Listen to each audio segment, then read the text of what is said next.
ಉತ್ತರ ಕರ್ನಾಟಕ ನ್ಯೂಸ್, ಇದು ಕನ್ನಡದ ಉಸಿರು.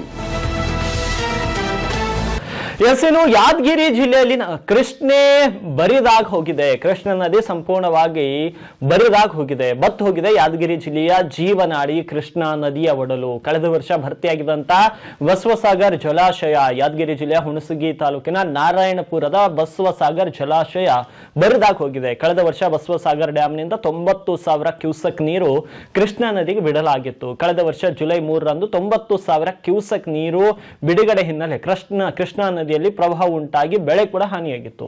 ಕಳೆದ ವರ್ಷ ಕೃಷ್ಣಾ ಪ್ರವಾಹ, ಈ ವರ್ಷ ಬರಿದಾದ ಕೃಷ್ಣಾ ನದಿಯ ಒಡಲು. ಬಸವಸಾಗರ್ ಜಲಾಶಯದಲ್ಲಿ ಕೇವಲ 5 TMC ಲೈವ್ ಸ್ಟೋರೇಜ್ ಇರುವಂತದ್ದು. ಹಾಗಾಗಿ 33 TMC ಸಂಗ್ರಹದ ಸಾಮರ್ಥ್ಯ ಜಲಾಶಯದಲ್ಲಿ ಕೇವಲ 5 TMC ಮಾತ್ರ ಕುಡಿಯುವ ನೀರು ಸಂಗ್ರಹ ಮಾಡಲಾಗಿದೆ. ಹಾಗಾಗಿ ಬಸವಸಾಗರ್ ಜಲಾಶಯದಲ್ಲಿ ಕೂಡ ನೀರಿನ ಸಂಗ್ರಹ ಇಳಿಮುಖವಾಗಿ ಹೋಗ್ತಾ ಇದೆ. ಕೃಷ್ಣಾ ನದಿ ಬತ್ತಿ ಹೋದ ಹಿನ್ನೆಲೆ ಇನ್ನು ಭತ್ತ ನಾಟಿ ಮಾಡಿಲ್ಲ ರೈತರು. ಕೃಷ್ಣಾ ನದಿ ತೀರದ ಅನ್ನದಾತರು ಈಗ ಹೈರಾಣಾಗಿದ್ದಾರೆ. ಕೃಷ್ಣಾ ನದಿಯ ಅಕ್ಕಪಕ್ಕದ ಜಮೀನುಗಳಿಗೆ ಬೆಳೆಗಳಿಲ್ಲದೆ ಖಾಲಿ ಆಗಿರುವಂತವು.